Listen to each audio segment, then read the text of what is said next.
There is accountancy where commerce gets easier and scores get better.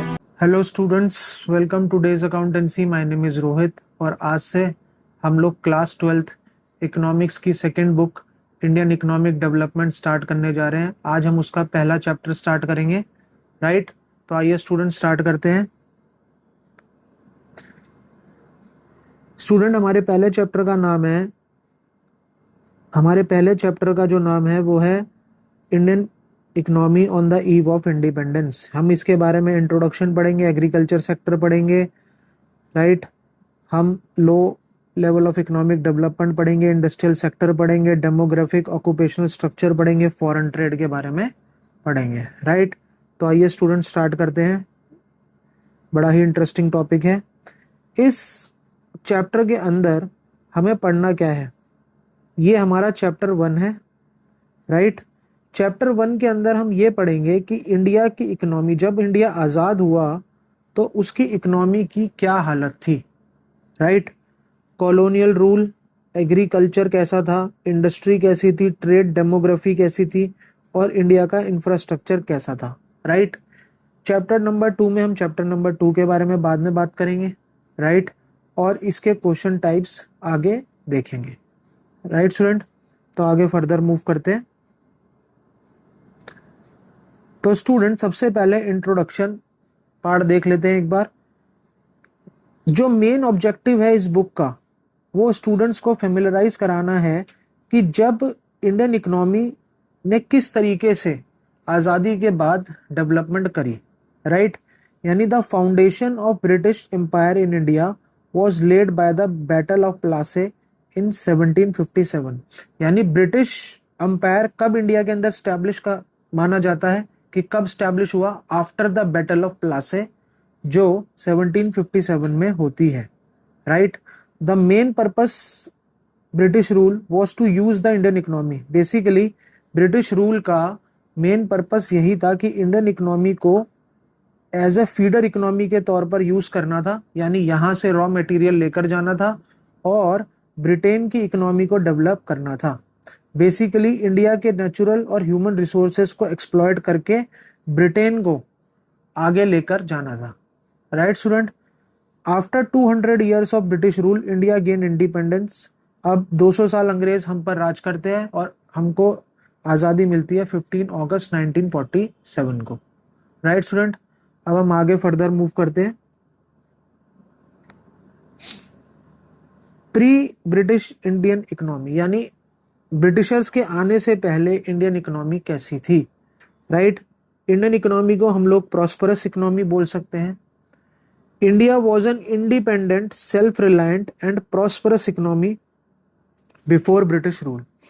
यानी ये 3 word याद रखना स्टूडेंट कि ब्रिटिशर्स के आने से पहले इंडियन इकोनॉमी इंडिपेंडेंट थी, सेल्फ रिलायंट थी और प्रॉस्परस थी, राइट स्टूडेंट? उसके बाद एग्रेरियन इकोनॉमी थी, यानी एग्रीकल्चर जो था वो हम 1/3 जो पॉपुलेशन थी हमारी इंडिया की वो एग्रीकल्चर से इंगेज थी, राइट? यानी उनकी मेन ऑक्यूपेशन क्या था? एग्रीकल्चर था। इंडिया जो था फेमस था अपने कॉटन, सिल्क, टेक्सटाइल और हैंडीक्राफ्ट के लिए पूरे वर्ल्ड के अंदर, राइट? अब ढाका मुस्लिन, जिसको मलमल कहते हैं, वो इंडिया से एक्सपोर्ट होता था यूरोप और मिडिल ईस्ट के अंदर 17 और 18 सेंचुरी के अंदर, राइट स्टूडेंट? और इसका काफ़ी नाम था मिडिल ईस्ट की मार्केट के अंदर और यूरोप की मार्केट के अंदर, राइट स्टूडेंट? अब हम फर्दर आगे मूव करते हैं। यानी बेसिकली अगर देखा जाए इस स्लाइड पर हमने बेसिकली यही देखा है कि ब्रिटिशर्स के आने से पहले इंडिया की इकोनॉमी इंडिपेंडेंट थी, यानी उस पर किसी चीज़ का रोक टोक नहीं था। दूसरा, सेल्फ रिलायंट थी, आत्मनिर्भर, यानी हमारे यहाँ पर हर चीज़ की प्रोडक्शन हम कर सकते थे। और प्रॉस्परस इकोनॉमी थी, यानी फलती फूलती हुई इकोनॉमी थी, राइट स्टूडेंट? 2/3 पॉपुलेशन जो थी वो एग्रीकल्चर से इंगेज थी और हमारा जो हैंडीक्राफ्ट था वो बेसिकली पूरे वर्ल्ड में फेमस था। और जो ढाका मुस्लिन यानी मलमल का जो कपड़ा होता है वो बेसिकली यूरोप और मिडल ईस्ट की कंट्रीज के अंदर क्या करा जाता था, एक्सपोर्ट करा जाता था, और उसकी बहुत रेपुटेशन थी। राइट स्टूडेंट, अब हम चलते हैं अपनी फर्दर नेक्स्ट स्लाइड पर। Low level of economic development under colonial rule. अब अंग्रेज आ जाते हैं, राइट। उसके बाद हमारी इकोनॉमी, सबसे पहले हमें कॉलोनियलिज्म की डेफिनेशन देखनी है स्टूडेंट, कि कॉलोनियलिज्म का मतलब क्या होता है। कॉलोनियलिज्म का मतलब होता है refers to political and social relation between ruler and its colony. Colonialism का मतलब होता है कि आप, एक कंट्री दूसरी कंट्री को गुलाम बनाती है और उसके पॉलिटिकल और सोशल अफेयर के अंदर इंटरफेयर करने लग जाती है, राइट। रूलिंग कंट्री क्या करती है, कंट्रोल करती है कॉलोनीज इकोनॉमिक पॉलिसी, यानी जो गुलाम कंट्री है। कॉलोनीज इकोनॉमिक यानी कॉलोनी का मतलब हो गया बेसिकली वो इकोनॉमी जो गुलाम इकोनॉमी है, उसको रूलिंग कंट्री क्या करती है, कंट्रोल करती है, उसकी पॉलिटिकल और इकोनॉमिक पॉलिसीज को, राइट। जिसकी वजह से इंडिया जो है वो अंडर डेवलप होना शुरू हो जाता है, राइट स्टूडेंट। इसके बाद नेशनल और पर कैपिटा इनकम के बारे में बात करते हैं। ब्रिटिशर्स जो हैं बेसिकली वो, no sincere attempt was made by the British to estimate India's national income, यानी उस टाइम पर इंडिया की नेशनल इनकम कितनी थी उसको एस्टिमेट करने के लिए ब्रिटिशर्स ने कोई भी मेथड या कोई भी सीरियस अटेम्प्ट नहीं करा। एस्टिमेट करे Dadabhai Naoroji, VKRV Rao, William Digby, Findlay Shirras और RC देसाई, लेकिन इनके रिजल्ट जो थे वो काफी कॉन्फ्लिक्टिंग थे, राइट। एग्रीगेट रियल आउटपुट की जो ग्रोथ थी उस टाइम पर, याद रखना बहुत ही ज्यादा इंपॉर्टेंट है, लेस देन 2% थी, और पर कैपिटा आउटपुट की जो ग्रोथ थी वो 0.5% पर ईयर थी, राइट स्टूडेंट। ये बहुत ही ज्यादा इंपॉर्टेंट पॉइंट है कि उस टाइम पर इंडिया की जो मतलब GDP थी उसकी ग्रोथ रेट कितनी थी, तो उसकी ग्रोथ रेट थी लेस देन 2%, राइट। और पर कैपिटा आउटपुट ग्रोथ कितनी थी, 0.5% पर ईयर, राइट। अब हम आगे फर्दर स्लाइड पर मूव करते हैं स्टूडेंट। एग्रीकल्चर सेक्टर, हमारी इकोनॉमी को स्टैग्नेंट, राइट स्टूडेंट।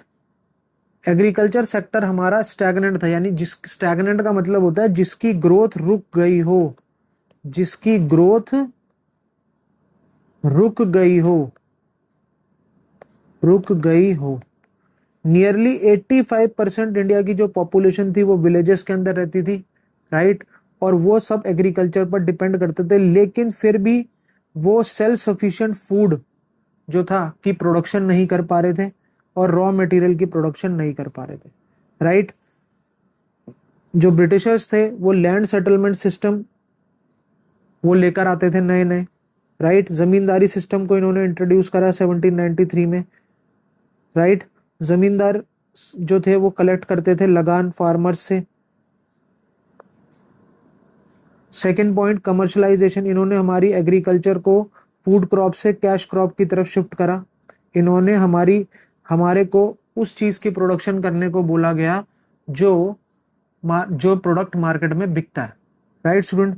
जैसे कॉटन हो गया, जूट हो गया, यानी बेसिकली इन्होंने हमारी एग्रीकल्चर को शिफ्ट करा कहां पर, इन्होंने हमारी एग्रीकल्चर को शिफ्ट करा फूड क्रॉप से कैश क्रॉप की तरफ। हमारी एग्रीकल्चर की जो प्रोडक्टिविटी थी वो बहुत ही कम थी, क्योंकि लो लेवल ऑफ टेक्नोलॉजी थी। हमारे पास कोई मॉडर्न टेक्नोलॉजी नहीं थी, ना जो ब्रिटिशर्स थे वो इंटरेस्टेड थे कोई मॉडर्न टेक्नोलॉजी को इंट्रोड्यूस करने के लिए इंडिया के अंदर, राइट। हमारे पास कोई इरिगेशन फैसिलिटीज नहीं थी, हम लोग फर्टिलाइजर्स का यूज करना नहीं जानते थे, तो इस वजह से हमारी प्रोडक्टिविटी जो थी वो बहुत ही कम थी, right. Plus scarcity of investment, ना तो अंग्रेज यानी ना ब्रिटिशर्स कोई इंडियन जो है पर्टिकुलर इंडियन फार्मर्स के लिए कुछ किसी भी चीज में इन्वेस्ट करने के लिए रेडी थे, ना तो उन्होंने कोई टेरेसिंग करी, ना कोई फ्लड कंट्रोल के मेजर्स को इम्प्रूव करा, ना कोई ड्रेनेज सिस्टम को इम्प्रूव करा, राइट। इस वजह से हमारी जो एग्रीकल्चर थी वो और ज्यादा पीछे खिसकने लगी, राइट। अब हम फर्दर आगे स्लाइड पर चलते हैं। जमींदारी सिस्टम, अब ये जमींदारी सिस्टम क्या होता है, जमींदारी सिस्टम को लॉर्ड कॉर्नवालिस ने जो था इंट्रोड्यूस करा 1793 के अंदर। जमींदार जो थे वे recognise as owners of land. Zamindar वे रिकॉग्नाइज्ड एज ओनर, जमींदार को जमीन का ओनर माना जाता था। और एक तरीके से जमींदार जो होता था वो बेसिकली ब्रिटिशर्स और जो कल्टीवेटर्स था उनके बीच का लिंक होता था। यानी बेसिकली जमींदार एक इंटरमीडियरी था, right. They could exact as much rent as they wish. Zamindar के पास पूरी पावर थी कि वो जितना मर्जी लगान हमारे फार्मर से ले सके, राइट। जमींदार imposed exorbitant लगान, farmers were not left with enough food grains to feed themselves। जमींदार को बोला जाता था कि आप इतना हाई लगान, उनको बोला जाता था ब्रिटिशर्स के द्वारा कि इतना हाई लगान चार्ज करो, तो इतना हाई लगान चार्ज करने के वजह से हमारे फार्मर्स के पास कुछ बचता ही नहीं था, right. Adverse effect of partition on agriculture. India के जो एग्रीकल्चर प्रोडक्शन है वो पार्टीशन की वजह से उसका एक सेटबैक और मिला, यानी कि उसके लिए एक नेगेटिव पॉइंट और जनरेट हुआ कि जो हाईली इरिगेटेड और फर्टाइल लैंड थी वो पाकिस्तान के एरिया में चली गई, राइट। और जो जूट प्रोड्यूसिंग एरिया है वो ईस्ट पाकिस्तान के पास चला गया, जिसको हम आज का बांग्लादेश बोलते हैं, राइट। इंडिया की जो जूट इंडस्ट्री थी which had a world monopoly suffered heavily for lack of raw material, right student. अब हम चलते हैं नेक्स्ट स्लाइड पर। स्टूडेंट अब हम चलते हैं अपनी नेक्स्ट स्लाइड पर। नेक्स्ट स्लाइड में देखते हैं कि इंडस्ट्रियल सेक्टर की क्या पोजीशन थी ब्रिटिश रूल के टाइम में, राइट स्टूडेंट। तो सबसे पहले क्या करा इन्होंने, डी इंडस्ट्रियलाइजेशन करा। सबसे पहले हम एक सबसे इंपॉर्टेंट पॉइंट हमको समझना है, वो ये है कि जो ब्रिटिश गवर्नमेंट है उसने सिस्टमैटिकली डिस्ट्रॉय करा हमारी हैंडीक्राफ्ट इंडस्ट्री को। उन्होंने डिस्क्रिमिनेटरी टैरिफ पॉलिसी जो है वो अप्लाई करी। उन्होंने duty free export of raw material. Discriminatory tariff policy का मतलब है उन्होंने हैंडीक्राफ्ट की चीज़ों पर सबसे ज़्यादा टैक्स लगा दिया गया, और अपने प्रिंटेड जो उनके पास आइटम्स थी उनके ऊपर उन्होंने क्या करा, टैक्स बिल्कुल भी नहीं लगाया, राइट।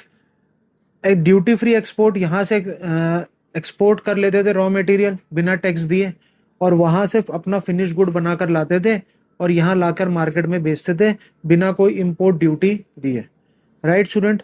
इसकी वजह से हमारी और हमारे हैंडीक्राफ्ट की इंडस्ट्री पर इन्होंने बहुत ही ज़्यादा हैवी ड्यूटी लगा दी, जिससे वो काफ़ी महंगा हो गया, और महंगा होने की वजह से उसकी मार्केट डिमांड जो है वो कम हो गई, और इसकी वजह से पूरी तरीके से हमारी जो हैंडीक्राफ्ट इंडस्ट्री थी वो पूरी तरीके से डिस्ट्रॉय हो गई, राइट स्टूडेंट। सबसे पहले डी इंडस्ट्रियलाइजेशन, पहला पॉइंट इस स्लाइड के अंदर देखिए डी इंडस्ट्रियलाइजेशन है। डी इंडस्ट्रियलाइजेशन में आप इस इमेज को देख सकते हैं कि यहाँ पर जो है ये जो तार है ये ब्रेक हो रखी है। कहने का मतलब है इन्होंने हमारी हैंडीक्राफ्ट इंडस्ट्री को पूरी तरीके से डिस्ट्रॉय कर दिया था, राइट। अब हैंडीक्राफ्ट इंडस्ट्री के अंदर जो भी लोग काम करते थे वो सारे क्या हो गए, अनएम्प्लॉयड हो गए, राइट। तो उस अनएम्प्लॉयमेंट की वजह से चारों तरफ मास अनएम्प्लॉयमेंट की प्रॉब्लम जनरेट हो गई कि अब हैंडीक्राफ्ट इंडस्ट्री के जो कारीगर थे, जो वर्कर्स थे, बेसिकली उनके पास काम नहीं था, तो वो क्या हो गए, वो अनएम्प्लॉयड हो गए, राइट। अब एडवर्स इफेक्ट, अब हैंडीक्राफ्ट इंडस्ट्री पर इफेक्ट भी बहुत पड़ा, किसका, इंपोर्ट का। क्योंकि जो ब्रिटिशर्स थे वो अपना प्रिंटेड जो था सामान वो इंडियन मार्केट में लेकर आते थे जो काफ़ी सस्ता था, और हैंडीक्राफ्ट को इन्होंने क्या कर दिया था, हैवी ड्यूटी लगाकर काफ़ी महंगा कर दिया था। इसकी वजह से लोग इनका प्रिंटेड सामान ज़्यादा खरीदने लग गए, राइट। और जो इनकी जो हैंडीक्राफ्ट की डिमांड थी वो कम हो गई और एंड में जाके ख़त्म हो गई, राइट स्टूडेंट। इसके बाद हमारे पास कोई भी कैपिटल गुड की इंडस्ट्री नहीं थी, यानी कि हमारे पास कोई ऐसी इंडस्ट्री नहीं थी जो मशीन को मैन्युफैक्चर करे, राइट। जो मशीन्स को मैन्युफैक्चर करे ऐसी कोई इंडस्ट्री नहीं थी, यानी हमारे इधर मशीन इंडस्ट्रीज की बिल्कुल कमी थी, राइट। इसकी वजह से इंडस्ट्रियल सेक्टर का जो जीडीपी में शेयर था वो भी बहुत कम था, राइट। और जो पब्लिक सेक्टर का रोल जो था वो बहुत ही ज़्यादा लिमिटेड था। और आपको पता ही है कि रेल पब्लिक सेक्टर में क्या क्या आता है, रेल, पावर, कम्युनिकेशन, पोर्ट, और ये सब किसके अंडर में थे, ये सब ब्रिटिशर्स के अंडर में थे, राइट। और वो इसको सिर्फ अपने मतलब के लिए यूज कर रहे थे, राइट स्टूडेंट। अब हम चलते हैं अपनी नेक्स्ट स्लाइड पर। Deindustrialisation. डी इंडस्ट्रियलाइजेशन इन्होंने क्यों करा? सबसे पहला डी इंडस्ट्रियलाइजेशन इनका मोटिव क्या था कि इंडिया से चीप रेट पर रॉ मटेरियल को लेकर ब्रिटेन चले जाना और वहां से फिनिश गुड मार्केट में लाकर इंडियन मार्केट में हाई प्राइस पर बेचना, राइट स्टूडेंट। इससे क्या हुआ, अब जब हैंडीक्राफ्ट इंडस्ट्री पूरी तरीके से डिस्ट्रॉय हो गई, डिक्लाइन हो गया हैंडीक्राफ्ट का, तो उसकी वजह से मास अनएम्प्लॉयमेंट हो गई। यानी कि लोगों के पास, यानी जो कारीगर पहले हैंडीक्राफ्ट का काम करते थे उनके पास काम ही नहीं था। अब उन कारीगरों ने क्या करा, जबरदस्ती फिर उनको क्या करना पड़ा, एग्रीकल्चर करना पड़ा, जिसकी वजह से एग्रीकल्चर पर पहले ही बर्डन बहुत था, उसके बाद बर्डन और बढ़ गया, राइट। यानी उसके ऊपर ओवर क्राउडिंग हो गई। Import of finish good, Indian goods could not compete with cheap machine made British good. Indian goods जो थे वो compete ही नहीं कर पाते थे, क्योंकि ब्रिटिशर्स का सामान सस्ता भी था और अच्छा भी था, राइट। क्वालिटी के मैटर में हमारे सामान से उनकी क्वालिटी बेटर थी, और वो सामान जो था वो बेसिकली सस्ता भी था, राइट स्टूडेंट। अब modern industries at independence, cotton textile mills, जैसे महाराष्ट्र और गुजरात के अंदर कॉटन टेक्सटाइल मिल्स थी जो इंडियन डोमिनेट करते थे, यानी इंडियन जो थे वो चलाते थे। जूट मिल्स बंगाल में थी जो फॉरेन डोमिनेटेड थी। टिस्को, यानी कि टिस्को को जो सेटअप करा गया, उसको सेटअप करा गया जमशेदपुर में 1907 के अंदर, राइट स्टूडेंट।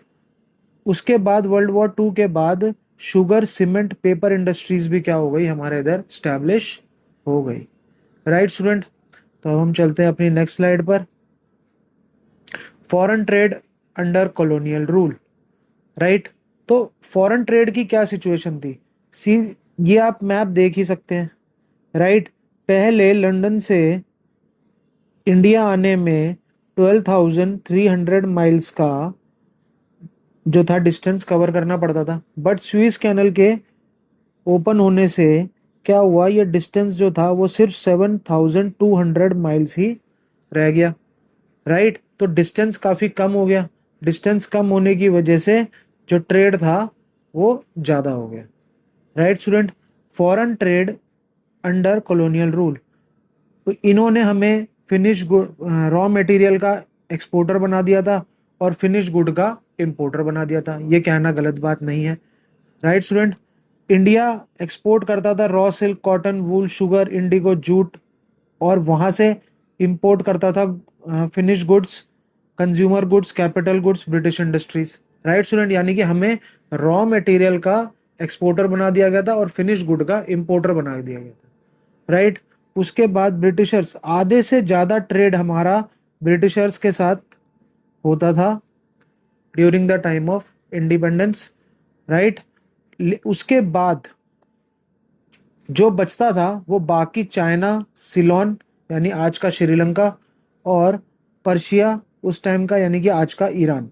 स्विस कैनल की ओपन होने की वजह से 5,100 माइल्स का जो डिस्टेंस था वो रिड्यूस हो गया था, यानी कि 12,300 में से अगर हम 7,200 माइनस कर देंगे तो स्टूडेंट 5,100 माइल्स का डिस्टेंस क्या हो गया, कम हो गया था।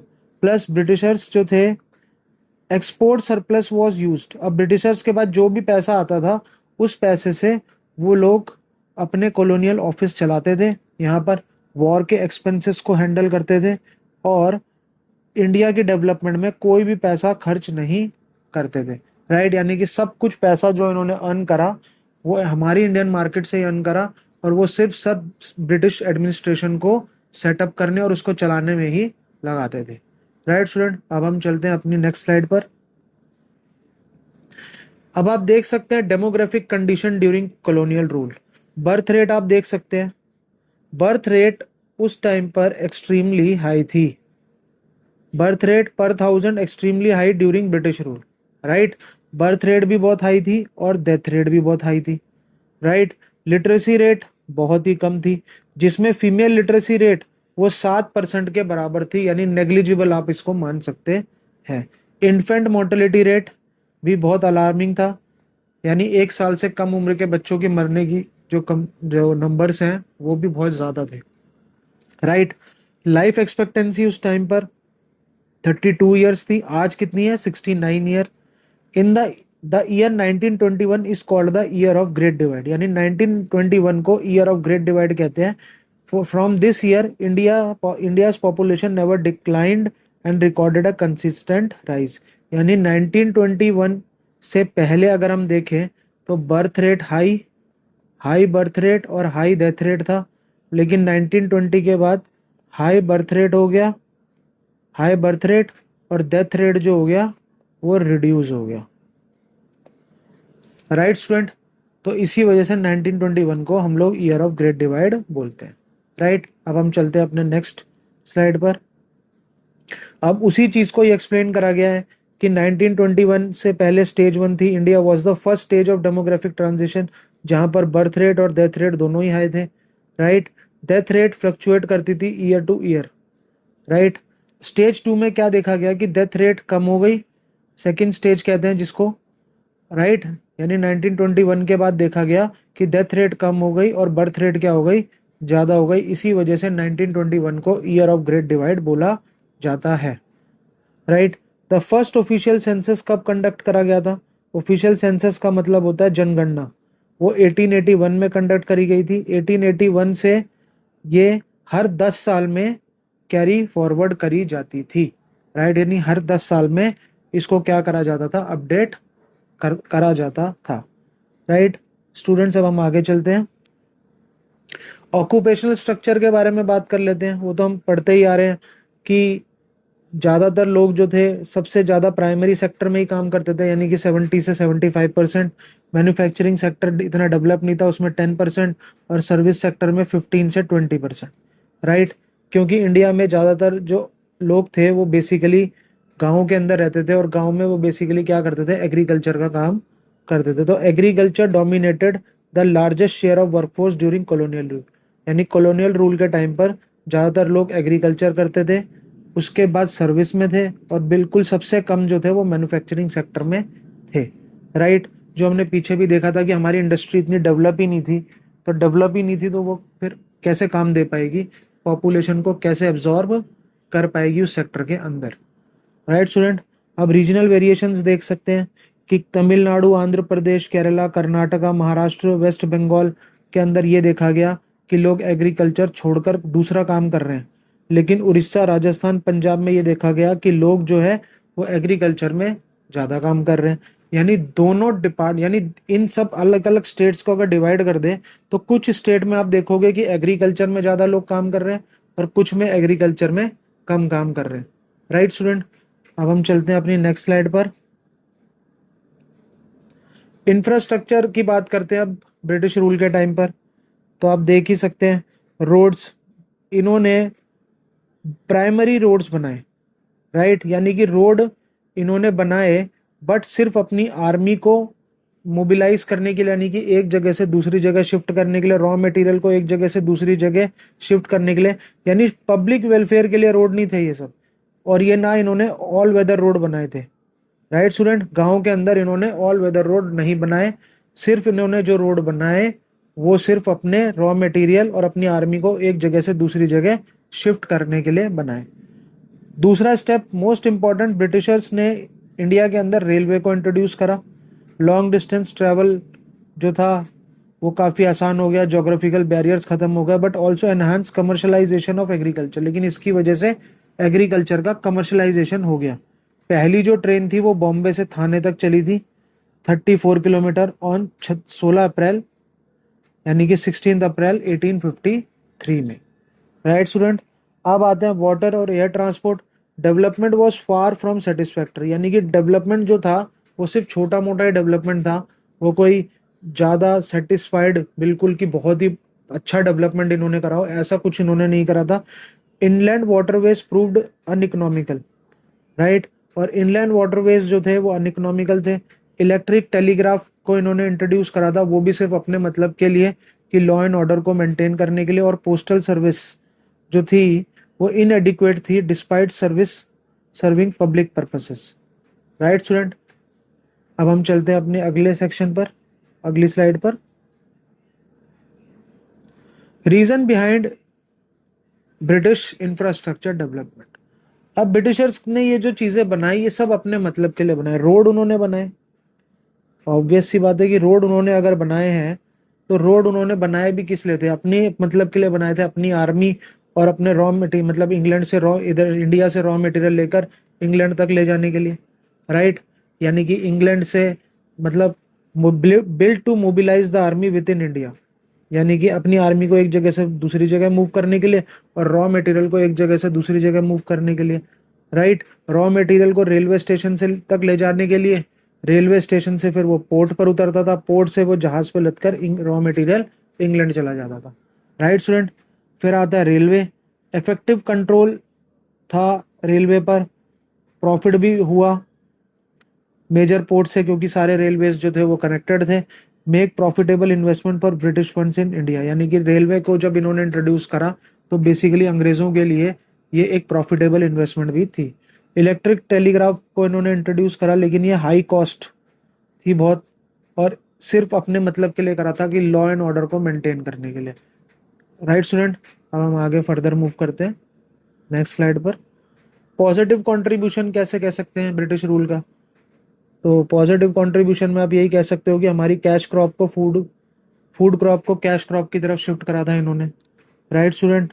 थोड़ा बहुत बेटर ट्रांसपोर्ट, हमें चीप और रैपिड ट्रांसपोर्ट जो था वो हमें प्रोवाइड करा था इन्होंने। रोड्स और रेलवेज इनेबल करे, फूड सप्लाईज, ड्रॉट और सूखे, यानी कि इनका इन्होंने क्या करा था, रिकॉर्ड रखा था, राइट स्टूडेंट। मॉनेटरी इकोनॉमी में शिफ्ट करा था, हमारी बार्टर सिस्टम की इकोनॉमी को इन्होंने किस में शिफ्ट करा था, मॉनेटरी सिस्टम में शिफ्ट करा था। और एक हमें इफेक्टिव एडमिनिस्ट्रेशन सिस्टम हमें जो था इन्होंने प्रोवाइड करा था, जो हमारे इंडियन पॉलिटिशियंस के लिए एक रेडी रेकनर था कि अब हम उनको आज़ादी के बाद यहाँ से काम को शुरू करना, राइट स्टूडेंट। अब हम आगे फर्दर मूव करते हैं।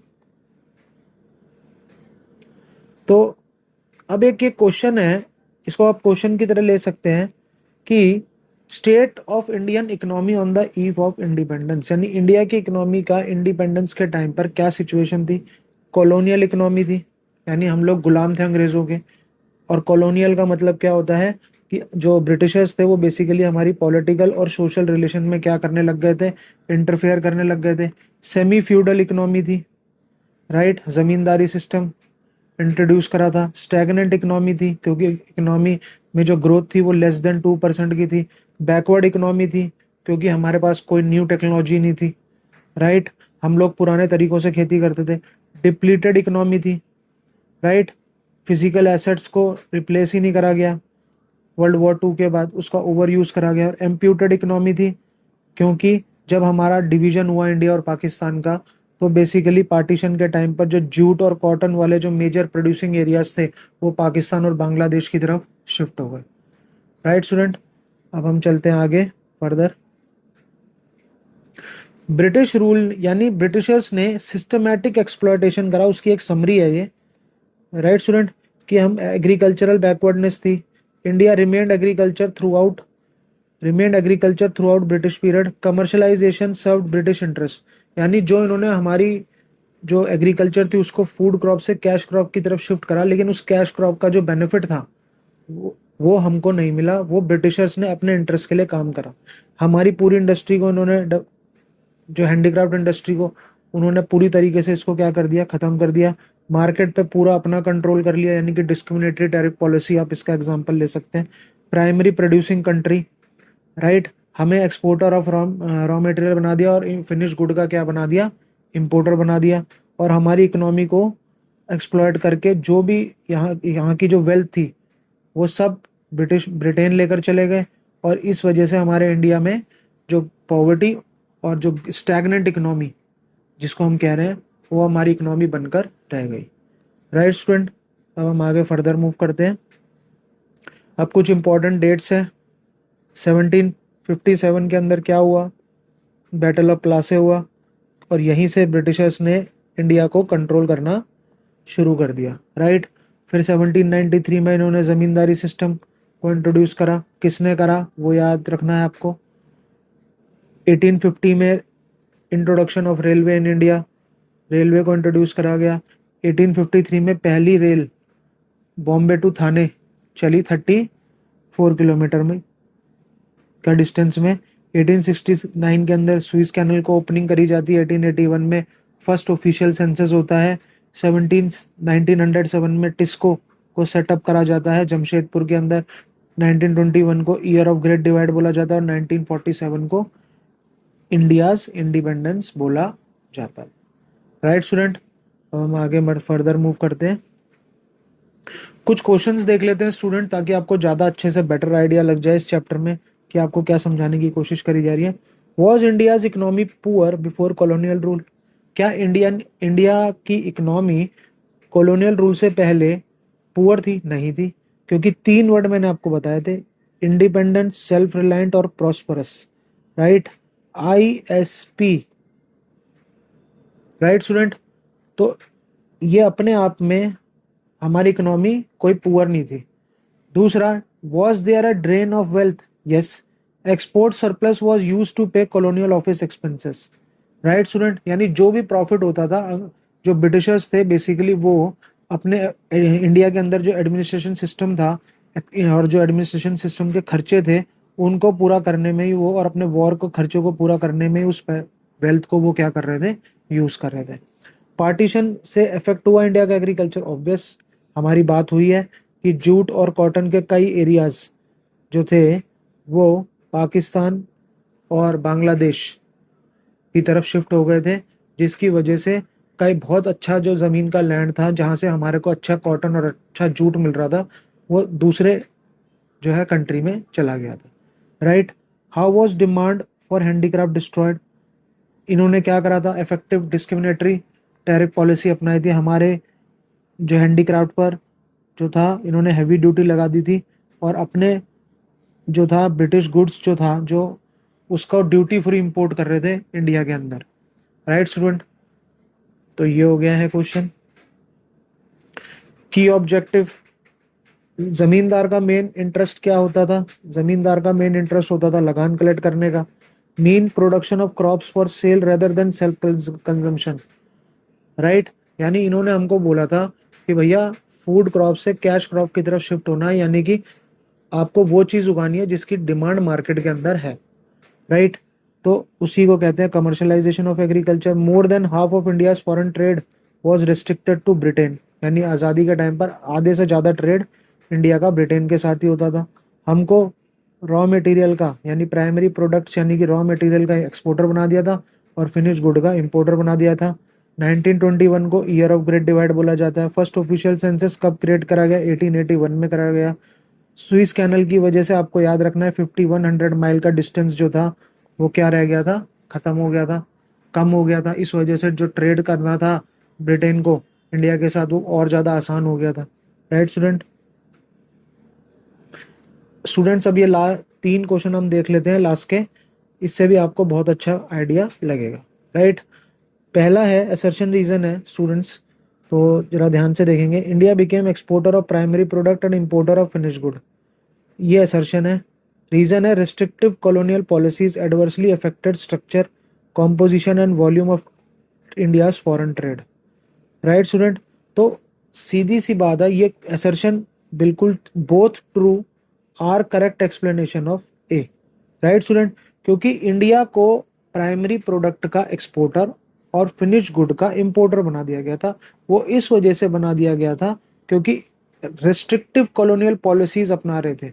राइट, यानी कि ड्यूटी फ्री इंपोर्ट, एक्सपोर्ट पर कोई ड्यूटी नहीं दे रहे थे और इंपोर्ट पर कोई ड्यूटी नहीं पे कर रहे थे। और पूरा जो कंट्रोल था, पूरा जो स्ट्रक्चर पर जो कंट्रोल था, पूरी जो कॉम्पोजिशन थी, पूरा जो वॉल्यूम ऑफ ट्रेड था, वो सब किसके हाथ में था? ब्रिटिशर्स के हाथ में था। तो इस वजह से असर्शन भी ट्रू और रीजन भी true. Right, opening of Suez canal in 1869 reduce cost of transportation, right? Reason है Suez canal provide direct trade route for ships Britain from and India. Obvious सी बात है, बिल्कुल करेक्ट है, बोथ ट्रू, क्योंकि पहले जो डिस्टेंस था वो 5100 माइल का डिस्टेंस स्विस कैनल के ओपन होने की वजह से रिड्यूस हो गया था, जिसकी वजह से ब्रिटेन का इंडिया के साथ ट्रेड करना ज़्यादा आसान हो गया था। राइट स्टूडेंट, अब आते हैं assertion reason. Infrastructure facilities during British rule were highly developed. ये तो बिल्कुल गलत है, ये आपको पता ही होगा कि हमारी इंडस्ट्रियल सेक्टर पूरी तरीके से अंडर डेवलप्ड था, राइट, और ब्रिटिशर्स ने ना कोई एफर्ट लगाया था उसको इम्प्रूव करने के लिए, तो असर्शन तो गलत हो गया है। अब reason, main motive behind infrastructure development was to serve colonial interest. अगर इंफ्रास्ट्रक्चर की बात कर रहा है तो इसका मतलब ये रोड, रेलवे, राइट, कम्युनिकेशन, इन 3 चीज़ों के बारे में बात करी जा रही है, और वो बोली जा रही है कि वो अंग्रेज़ों ने अपने खुद के पर्सनल इंटरेस्ट के लिए इम्प्रूव करी थी। तो इसका मतलब है रीज़न करेक्ट है बट असर्शन जो है वो फॉल्स है, तो इसका आंसर हमारा डी है। राइट स्टूडेंट, तो आई होप कि आपको ये चैप्टर समझ में आया होगा। अब हम मिलेंगे अपने नेक्स्ट चैप्टर में। Thank you so much.